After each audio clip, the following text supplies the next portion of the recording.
Mary Tudor's accession to the throne brought hope to many, but not all were eager to see England return to Catholicism.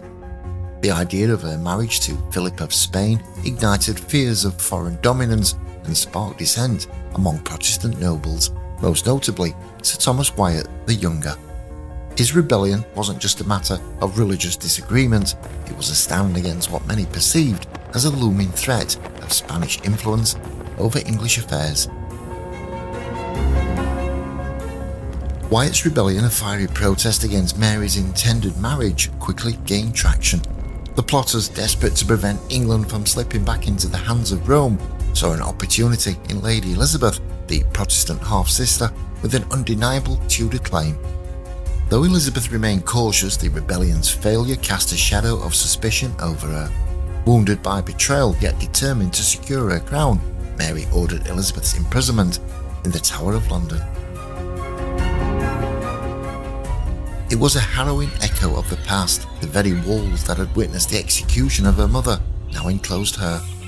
As she was led through the Traitor's Gate, Elizabeth must have felt the weight of history pressing down, uncertain if she would ever emerge alive. Meanwhile, Mary, torn between sisterly affection and political necessity, faced the heart-wrenching reality that the path to power was often paved with blood and doubt.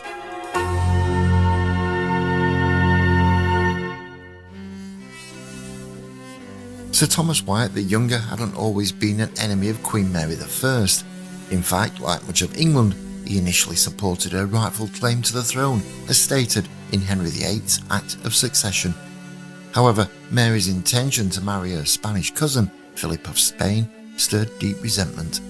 Many Englishmen feared the influence of a Catholic foreigner as their king, believing it would bring the most miserable servitude and establish popish religion, as Wyatt himself declared. Aware of growing unrest, Mary rightly feared an uprising if she proceeded with the marriage. By late 1553, Protestant conspirators, initially led by William Thomas, began plotting an insurrection. Although the rebellion would become known as Wyatt's Rebellion, it wasn't only his doing. Alongside him were Sir James Croft, Sir Peter Carew, Henry Grey, the Duke of Suffolk and father of Lady Jane Grey, and Edward Courtenay. Their goal was to depose Mary, fearing her marriage to Philip would mean a return to Catholicism. Still, the means were divisive. While Thomas considered assassination, others aimed to replace Mary peacefully with Lady Jane Grey, or her Protestant half-sister, Lady Elizabeth. Kent was a predominantly Protestant county, and it became the hotbed of the rebellion. While it aimed to protect Protestantism, the rebels also voiced social and economic grievances, singing about being true Englishmen who would not tolerate foreign rule. In January 1554, as the rebellion began, Mary, fearing a resurgence of support for Lady Jane Grey, ordered Jane's execution. The focus then shifted to Elizabeth Tudor as a Protestant figurehead. On February 3, 1554, Wyatt's forces, about 3,000 strong, marched towards London, but their hopes were dashed when the general populace didn't rally to their cause. Many still supported Mary, and her royal forces quickly overwhelmed Wyatt's dwindling army. With no way forward, Wyatt surrendered, and the rebellion collapsed. The consequences were brutal. Wyatt was imprisoned in the Tower of London and executed on April 11, 1554, in the gruesome manner reserved for traitors, hanged, drawn and quartered. Henry Grey, Duke of Suffolk, was also executed for his involvement, paying with his life for his daughter's brief but tragic reign. William Thomas, the rebellion's original architect, attempted suicide but was captured and executed on May 18, 1554. And despite their guilt, Sir James Croft and Sir Peter Carew were later pardoned. Edward Courtenay escaped execution but was exiled to Italy, where he died just 2 years later. Wyatt's rebellion failed despite their efforts, mainly due to Queen Mary's unwavering support. While it may not have achieved its aim, the uprising exposed the kingdom's simmering religious and political tensions and cast a shadow over Elizabeth Tudor, linking her fate to the rebellion's tragic end. Interestingly, despite Wyatt's plans to place Elizabeth Tudor on the throne, there's no evidence she was involved. Even as he faced execution, Wyatt confessed she wasn't part of the conspiracy. However, an intercepted letter from Wyatt to Elizabeth aroused Queen Mary's suspicion, leading to Elizabeth's terrifying imprisonment in the Tower of London, in the same grim fortress her mother, Anne Boleyn, had met her end when Elizabeth was just a child.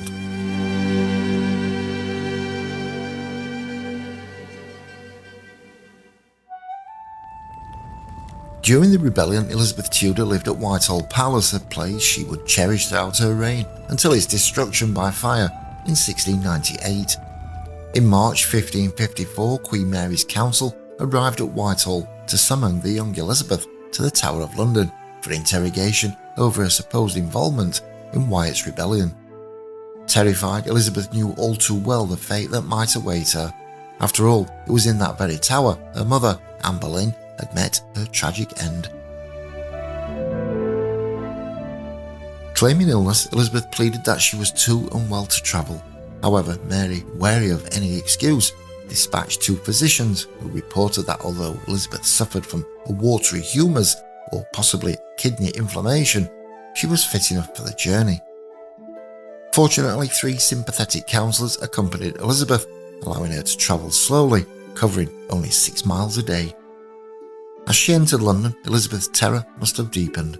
The gruesome sight of Sir Thomas Wyatt's severed head, along with his co-conspirators' decaying remains displayed on spikes and gibbets, stood as a stark warning.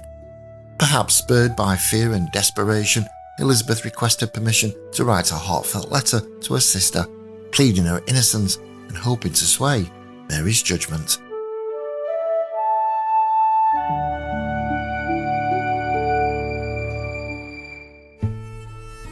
Elizabeth's arrival at the Tower was delayed by a lengthy, heartfelt letter pleading her innocence to Queen Mary. This setback meant they missed the tide to cross the Thames, forcing her escorts to wait until the next morning. On March the 18th, Palm Sunday, the barge finally took Elizabeth to the Tower of London.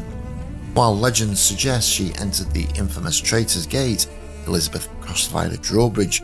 There, guards knelt before her, a gesture of respect, acknowledging her as a true princess despite her precarious situation.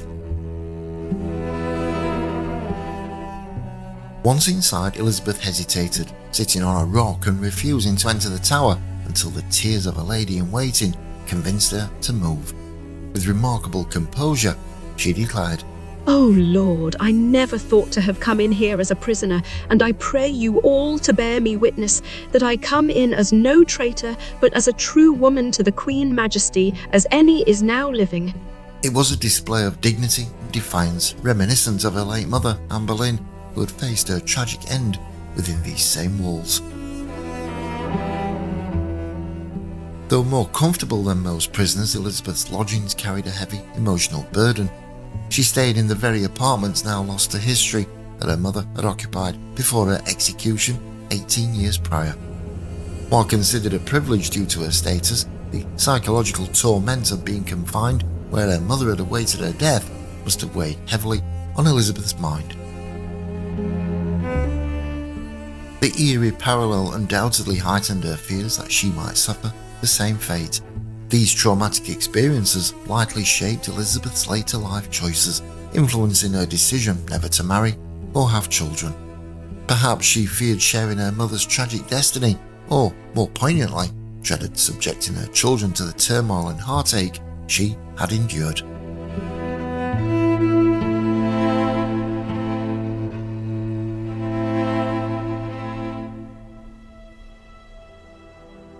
Queen Anne Boleyn's first visit to the Tower of London was joyful and triumphant. In May 1533, she entered the luxurious Queen's apartment to prepare for her coronation, full of hope for a glorious reign. Tragically, just 3 years later, in May 1536, Anne returned to the Tower, this time as a prisoner accused of adultery and treason. Despite the comforts afforded to her, including multiple chambers, fine meals and a private priest, Anne's reality was grim. She was closely watched by ladies chosen specifically for their loyalty to Cromwell and not her, leaving her isolated and fearful. In a poignant gesture of motherly love, she bought an orange velvet gown and black muffler for her 2-year-old daughter, Elizabeth, perhaps hoping to leave a piece of herself behind. Sadly, on May 19, 1536, Anne was executed by a French swordsman, leaving behind a daughter too young to understand her loss. 18 years later, that very daughter, Elizabeth, entered the same Queen's apartments as a prisoner in March 1554, accused of involvement in Wyatt's rebellion. Though her stay would be brief, the fear and uncertainty were just as intense. Elizabeth was permitted to exercise along the tower walls, often speaking with imprisoned children, lightly finding solace in their innocence amidst her terrifying situation. Unlike her mother, Elizabeth had the sympathy and support of the English people, who saw her as a rightful princess. Even within the tower, she found allies such as Sir John Brides, the lieutenant of the tower, who refused to act on a dubious warrant for her execution because he liked Queen Mary's signature. Whether this warrant was actual or a fabrication by Mary's advisors remains a mystery, but it was a significant moment that likely saved Elizabeth's life. One unexpected ally was King Philip II of Spain, Queen Mary's husband. Understanding that Elizabeth's death would be blamed on his influence, Philip urged his wife to release her. Besotted with her husband and lacking evidence against Elizabeth, Mary reluctantly agreed, and Elizabeth was set free on May 19, 1554, the very day her mother had been executed 18 years earlier. This moment was bittersweet. While Elizabeth walked out of the tower a free woman, the psychological scars of her imprisonment, fearing death in the same place as her mother, likely haunted her for the rest of her life.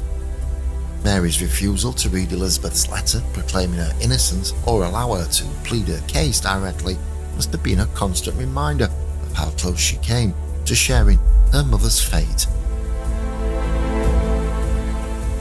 4 years later, Elizabeth returned to the tower, but this time not as a prisoner, but as a queen in waiting, preparing for her coronation. It marked a profound transformation from the frightened daughter of a disgraced queen to the beginning of one of England's greatest monarchies. It's poignant to imagine Anne Boleyn's spirit watching over her daughter during those dark times, perhaps offering strength and pride as Elizabeth claimed the throne. Elizabeth's triumph ensured that despite her tragic start, her legacy would far outshine her mother's fall, and she would forever be remembered as the queen who defied all the odds to shape England's future.